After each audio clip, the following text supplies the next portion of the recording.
जुड़े हमारे साथ, सब्सक्राइब करें त्रिशूल ज्ञान। करुणा से जन्म लेता है इस संसार के सारे भाव, और यह समस्त संसार माँ से जन्म लेता है। एक ऐसा व्यक्तित्व है माँ जो करुणा का सागर है। संतान को देखकर समझ जाती है उसकी आवश्यकता क्या है, उसकी विडंबना क्या है। संतान को जब चोट लगे, आंख से अश्रु बहने लगे, तो माँ उसे देखकर समझ जाती है कि संतान को कहाँ चोट लगी है। माँ बिना कहे समझ जाती है आज भोजन में क्या खाएगी। करुणा का सागर है माँ, ऐसी होती है माँ।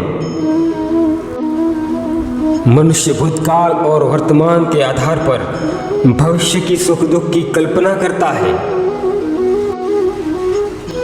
भविष्य के दुख का कारण दूर करने के लिए आज योजना बनाता है, और जब तक संकट आता है तब तक उसके निवारण करने वाली शक्ति ही जन्म लेती है। संकट अपने आप को बदलने का एक अवसर का जन्म है। अपने आप को एक ऊंचाई तक बदलने का अवसर का जन्म है।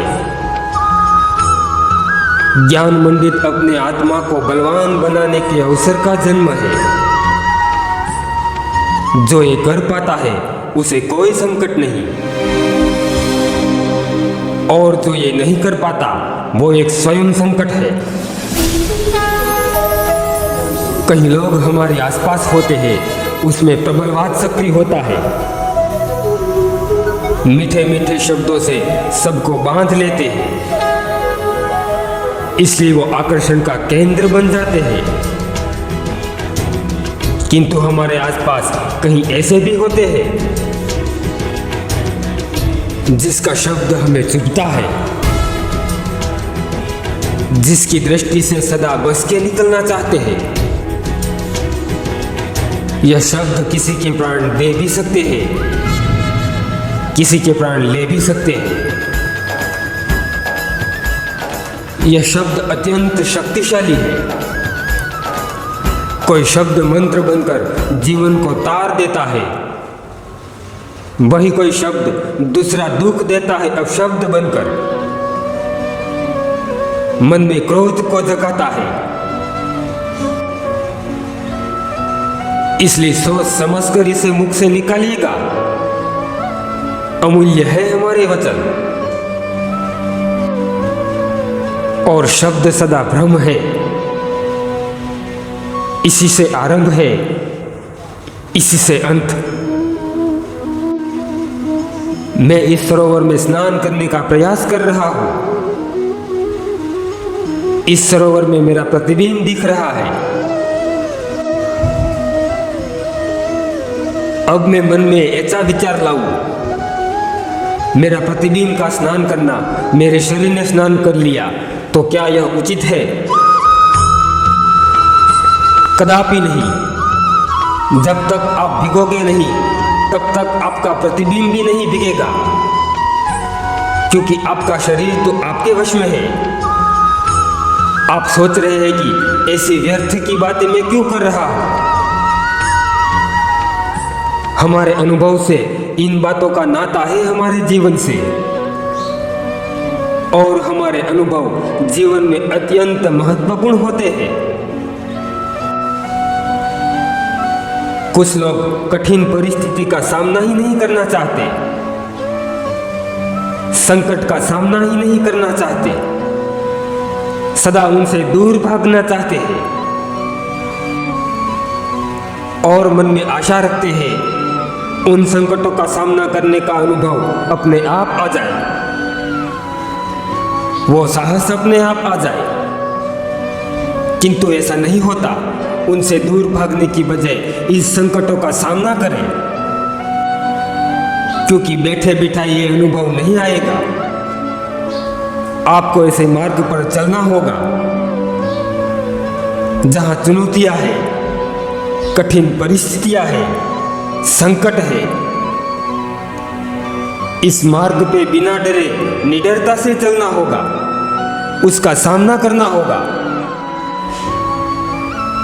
फिर देखो, इस मार्ग में आपका साहस, आपकी शक्ति आपकी प्रतीक्षा कर रही है।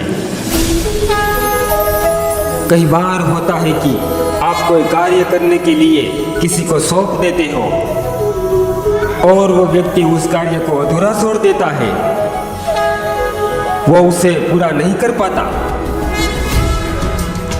आप रुष्ट हो जाते हो,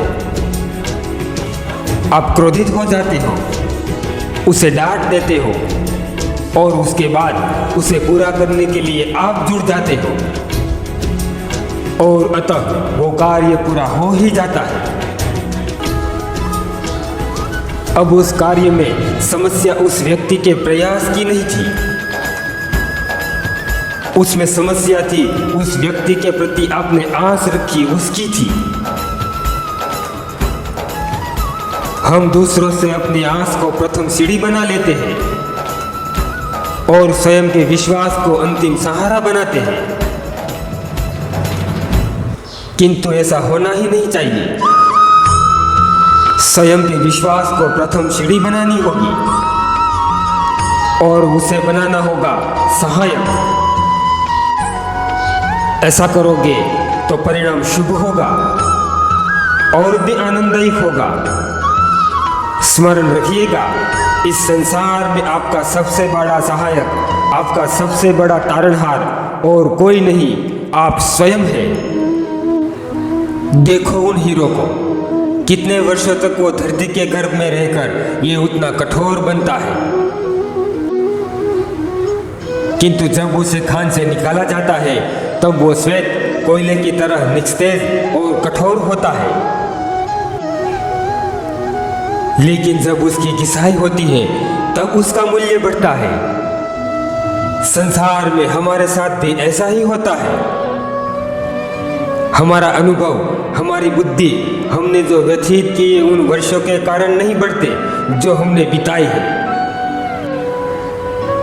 बल्कि हमने पीड़ा से कठिनाइयों का सामना किया, हमने मुसीबतों का सामना किया, चुनौतियों का सामना किया, संकटों का सामना किया।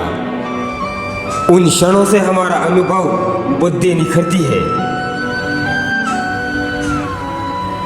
इसलिए कभी जीवन में संकट आए, पीड़ा आए, चुनौतियां आए तो भयभीत मत होना, यही परिस्थिति आपको अनुभव देगी। इसलिए स्वागत कीजिए उन परिस्थितियों का। इस कमल पुष्प को देखो, जल का स्तर कितना ही क्यों ना बढ़ जाए, यह सदा ऊपर ही रहता है। उस कमल पुष्प की एक विशेष बात है, उसकी नाल। जैसे जैसे जल का स्तर बढ़ता है वैसे वैसे उसकी नाल भी बढ़ती है, किंतु जब जल का स्तर घट जाए तो यह नाल नहीं घटती, उन कमल पुष्प का भी विनाश कर देती है। हमारे साथ वैसा ही होता है। जैसे जैसे हमारी समृद्धि बढ़ती है वैसे वैसे हमारा जीवन स्तर ऊपर उठता है, उनकी अपेक्षा बढ़ती है, उनकी आवश्यकता बढ़ जाती है। लेकिन जब हमारी संपत्ति घटने लगे तो हमारी आवश्यकता, हमारी अपेक्षा नहीं घटती और फिर परिणाम उसी कमल की भांति हम टूट जाते हैं। आप कहोगे तो क्या किया जाए? अपने जीवन को स्तर बढ़ाना छोड़ दे? कदापि नहीं। अपने आत्मशक्ति को दृढ़ करें, जीवन स्तर बढ़ाने के साथ साथ अभ्यास करें कि संकट के समय आने पर अपना जीवन कैसे व्यतीत करें। जीवन स्तर और जल का स्तर तो सदा घटते बढ़ते रहता है। यह हम पर निर्भर करता है कि इस दोनों का तालमेल कैसे करें। इस संसार का सबसे बड़ा पाप क्या है? कोई कहेगा लालच, कोई कहेगा असत्य, तो कोई कहेगा छल कपट। किंतु नहीं, इस संसार का सबसे बड़ा पाप है नारी का असम्मान, उसका अपमान करना, उसके मान को भंग करना। यह अपराध उसके शरीर को ही नहीं, उसके आत्मा, उसके मन को भी ठेस पहुंचाता है। किंतु उसका अपराध करता है, उसे दंड क्या दिया जाए? कोई कहता है मृत्यु दंड, तो कोई कहता है शारीरिक पीड़ा। किंतु दंड निश्चित करने से पहले यह जानना जरूरी नहीं है कि अपराध करने वाला है कौन। आप कहोगे सरल सी बात है, वही पुरुष जिसने नारी का मान भंग किया, उसका अपमान किया। क्या यह पूर्णतः सत्य है? कभी अपमान को खोने के लिए, मान को खोने के लिए स्वयं उत्तरदायी नहीं हो सकती? विचार करके देखिए। मान को खोने से पहले अपने सम्मान पर दृष्टि रखिए। रावण सीता का हरण इसलिए कर पाया कि अपने भोलेपन के कारण रावण ने सीमा को लांघना सरल कर दिया था। कोई आपके मान सम्मान की सीमा को पार करने का प्रयास करे तो उसे वही टालने का सीखे। आपके ऊपर उठने वाले हाथ एवं कटाक्ष को वही रोक देना सीखे। फिर कोई पुनः प्रयास करने का साहस ही नहीं कर सकता। स्वयं को निर्बल मानकर अपराधी ना बने, क्योंकि नारी जननी है, आराध्य है, पूजनीय है। जब बारिश होती है तब कीचड़ होता है। उन कीचड़ से गुजरकर आप अपने घर तो गए होंगे। आप उन पादुका को पहनने के कारण उन कीचड़ से तो बच जाते हो, किंतु उन कीचड़ की बूंदें जो आपके कपड़ों पर गिरते हैं, उन पादुका के कारण उनसे आप नहीं बच सकते। लेकिन उसके कारण हम उन पादुका को तो पहनना नहीं छोड़ सकते ना। वैसे ही पादुका की भांति हमारे जीवन में कुछ लोग आते हैं, वो कीचड़ को तो हमें बचा लेते हैं, लेकिन वस्त्रों पे जो दाग होते हैं वैसे ही हमारे जीवन में कुछ दाग लगा ही जाते हैं। अपने मन को छोटा करने की आवश्यकता नहीं है। आवश्यकता है यह सोचना कि वस्त्र कीचड़ से बचाना है या अपने पाँव। हमारा गंभीर होना अच्छी बात है, लेकिन हर बात पे गंभीरता से लेने लगे तो हमारे जीवन का आनंद ही समाप्त हो जाएगा। एक सत्य को समझ ले, इस संसार में ऐसा कुछ भी नहीं जो सदा के लिए रहेगा। जीवन की राह में स्वयं पे कीचड़ की बूंदों पे ध्यान न दें। सदा सबके साथ आनंद बांटते रहे, मन हमारा प्रसन्न रहेगा। जीवन क्या है? कभी प्रश्न उठा है मन में? जीवन में माँ बाप हमें पालते हैं, उनके धन से हमारा बचपन बीतता है। हम बड़े होके युवान होते हैं, हमारा विवाह होता है, हमारे भी बच्चे होते हैं। हम भी हमारे संतान को पालते हैं, अच्छे संस्कार देते हैं, उसका भी विवाह करवाते हैं। फिर हम बूढ़े होके हम मृत्यु को आलंकित हो जाते हैं। अपने मन में प्रश्न तो उठते होंगे, क्या यही हमारा वास्तविक जीवन है? इस जल को देखो, यह 3 भागों में विलीन होता है। समुद्र से बादल बनता है, बादल से बारिश बरसती है, बारिश नदियां बनकर बहती है। क्या कभी जल ने सोचा होगा कि क्या है मेरा जीवन? नहीं, वो कभी नहीं सोचता। जहां बहता है वहां सदा परोपकार के कार्य करता रहता है। जब तक समुद्र में रहता है तब तक असंख्य जीवों का जीवनदाता बनकर रहता है।